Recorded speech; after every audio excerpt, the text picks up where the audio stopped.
যথাযথভাবে পশুর চামড়া না ছাড়ানো ও ত্রুটিপূর্ণ সংরক্ষণের কারণে বছরে ১,৫০০ কোটি টাকা ক্ষতি হচ্ছে বলে জানিয়েছে বাংলাদেশ ট্যানার্স অ্যাসোসিয়েশন বিটিএ। সংগঠনটির নেতারা বলছেন, পশু জবাইয়ের পর মাংস নিয়ে ব্যস্ত থাকায় দীর্ঘ সময় চামড়া ফেলে রাখা হয়, এতে গুণগত মান কমে যায়।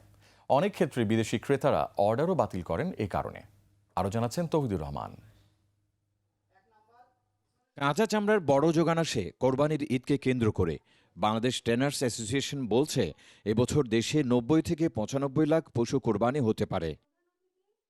কিভাবে অবাঞ্ছিত কাটাছেঁড়া এড়িয়ে কোরবানির পশু থেকে চামড়া সংগ্রহ করা যায় তা নিয়ে সচেতনতা বাড়াতে বাণিজ্য মন্ত্রণালয় ও ট্যানার্স অ্যাসোসিয়েশনের যৌথ কর্মশালা। বক্তারা বলেন, পশু জবাই, চামড়া ছাড়ানো এবং সংরক্ষণে আরও যত্নশীল হতে হবে। ছুরিটা হবে ধারালো কিন্তু একটু ভুতা মাথা, যেন সহজেই চামড়ার গায়ে না লাগে। লেট কিউরিং অথবা ইনঅ্যাডিকুয়েট কিউরিং, এই দুইটা কারণে লবণ যদি কম দেয় বা নিম্নমানের লবণ ব্যবহার করে, তাহলে চামড়া ঠিকভাবে সংরক্ষণ বা কিউরিং হবে না এবং এতে চামড়া পচে যাবে। কেবল ত্রুটিপূর্ণ চামড়ার জন্য গোটা খাতটি ক্ষতিগ্রস্ত হচ্ছে বলে জানান সংশ্লিষ্টরা। বলেন, ত্রুটি থাকায় কিছু ক্ষেত্রে বিদেশি ক্রেতারা চামড়া ফেরত পাঠান।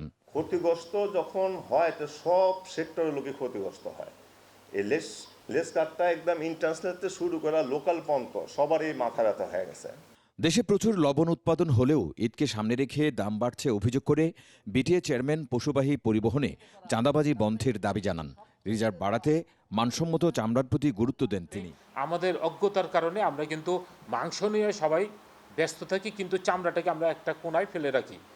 এই যে ফেলে রাখার কারণে ৫-৬ ঘন্টা, ৭ ঘন্টা, ৮ ঘন্টা আমরা চলে যাই, অতিবাহিত হয়। এর ফলে দেখা যায় যে প্রায় ১,৫০০ কোটি টাকার ক্ষতির আমরা সম্মুখীন হই। জাতীয় সম্পদ হিসেবে চামড়ার মান রক্ষায় সবাইকে সচেতন হওয়ার তাগিদ দেন বাণিজ্য মন্ত্রণালয়ের কর্মকর্তারাও। যেটা যে একটা সময় থাকে যে এই সময়ের মধ্যে এই জিনিসটাকে প্রক্রিয়াজাত করতে হবে। তৌহিদুর রহমান, ২১ টেলিভিশন, ঢাকা।